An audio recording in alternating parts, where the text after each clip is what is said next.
Glenn Parker High Vibration Foundation. You're watching Glenn TV. So on with the show. Today, I wanted to talk about iodine.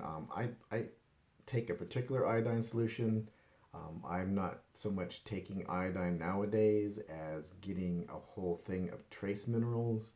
And you can look at my other videos for some other things that in regards to trace minerals, or I'll put a link down below to the video on trace minerals, because you're getting, in this trace mineral solution, you're getting 15 micrograms or milligrams. You're getting 15 milligrams of iodine with calcium, potassium, iron, and like a whole set of trace minerals, very bioavailable. So on with the show. There's different types of iodine. This is the one that I like. If you haven't been taking an iodine supplement, or if you don't eat oysters, or if you don't eat a lot of seafood, or you don't have a lot of iodine in your diet, and you start adding it, sometimes it kicks in your thyroid to a high degree, and you have a hard time sleeping because your body's readjusting and recalibrating, or you're very hot because now your adrenal functions and everything are starting to kick back in. So I always suggest very, very, very low doses and see how your body responds. If you're already on a high nutritional type of diet, if you already have a lot of seafood, and you just want to up your iodine intake and keep as much iodine in your body for your thyroid to have a constant uptake of it, this is a fantastic way to do it. And I'm not going to explain the different types, because there's like nanocolloidal, like detoxified iodine, or is it, how you pronounce that? Nastine iodine, which is really the most bioavailable, but sometimes that is just too much for people. Iodine, potassium iodine, less bioavailable in this form, but it's been around for over 100 years. And it used to be put in the bread until the 90s, and now they use what's called a halogen. And it actually has docking ports on. It's similar to iodine, but it docks to the thyroid, but it doesn't do anything. It just clogs up the works. So there's a lot of crap in the food nowadays, and when they were putting iodine in there, there was a lot less health issues, a lot less health issues.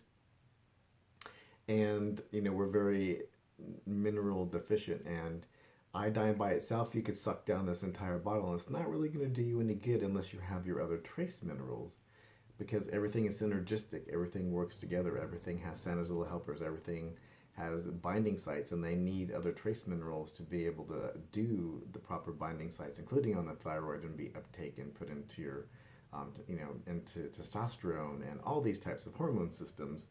And the lining of your stomach uses a ton of iodine, and your eyes use a ton of iodine. A lot of your organs use a ton of iodine. So there's like the and I can never pronounce this right, but the Lugol's, whichever one, iodine is like a molecular iodine. So the difference between the two is the non-colloidal is very bioavailable. Sometimes too much for people, like even one drop, and they're all wired and they can't sleep and all this. So for me personally, for people that I talk to that have questions on this, I always say start here. Start in very low doses, like one drop, and see how your body responds, and see what you need. And switch your diet so that you get more bioavailable iodine, because you want iodine and selenium together, and you want iodine and folic acid together, you want iodine and magnesium together, because they have interrelationships in the body, and your body needs all these things, construction materials. And I say this because you can take these a number of different ways. Like, for instance, I take this, and if I want to wake up my thyroid, like in the morning, I'll take it, and it's basically like the iodine you would put on cuts and stuff like that back in the day. Not quite the same, don't take the other one orally, because it's not meant to. It's a different solution, but it looks very much the same. I put like a drop under my tongue. This may stain your teeth in the long term, so you may or may not like that. Mine, you can kind of see it.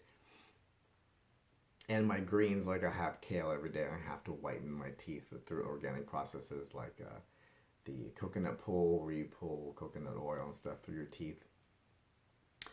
But I wanted just to share this because iodine, not necessarily supplementation, but through your food diet is ideal. And that is really where I direct people for, is that you want to get bioavailable sources that have a high concentration of all your vitamins and minerals and trace minerals, including iodine. You know, just supplementing with iodine is great, and sometimes it's just a Kickstarter, but having more seafood or having some salmon or having cod and as much wild catch and wild, you know, that you can get so that there's less pollutants in it. And watch what part of the world, like Norwegian is good, but there's parts of the sea that have radioactive isotopes like iodine 151 and other isotopes in them, and they're highly radioactive, and there's a lot of contamination in the food. So getting the cleanest food sources humanly possible is the best thing for you. Getting a diversity of food is the best thing for you. And supplementing is like the last result when you can't get things in your food, or maybe you're allergic to fish or shellfish or shrimp or anything from the sea. Maybe this is the best solution for you, or to get it within a trace mineral complex, which I'll put a video down below. So there's a number of ideas in this. I wanted to do, because I think people just focus too much just on iodine and not the whole solution, in that you're a holistic being now. You might be iodine deficient, but why? That's probably your diet and the things that you eat. And if you just put in iodine and you're not getting a full diet that is rich in iodine and all your trace minerals in your food and good protein sources, then you're still out of balance. The whole point in this process of supplementation is just that: supplement what you're eating for a duration of time that's necessary until you have a balanced diet. Now, in this hustle bustle and running around type of world, sometimes this is the only solution for some people. Single mom, or, you know, people that are going to college, and you still want to try to keep a high nutritional profile and keep your body in fine tune. Yoga instructors, whatever. People that have a high demand, have a lot of exercise, have a high demand of iodine, magnesium, and selenium, and these types of things, because your body is just sucking that up for muscle, and you're getting depleted because you're sweating a lot of that stuff out. So that's my feedback, and that's my personal point of view, is it should be supplementation, and your primary diet should have those things, because it will have as a food source all the balanced nutrition that you need. And then to supplement this, maybe to kickstart things, or maybe take an extra 1 or 2 drops a day as a supplement. And like, let's say you make a smoothie or a kale shake or whatever, put 1 or 2 drops in there and just have it aggregately as a whole, because that's just upping a little bit of iodine, and then the rest is still in balance, and you're getting all your trace minerals and you're getting all your vitamins and all that good stuff. So thank you very much for joining me, Glenn Parker, High Vibration Foundation, coaching life, business, and spiritual. Also retreats, boys and girls, don't forget retreats. It's always important to spend time in a like-minded vibration.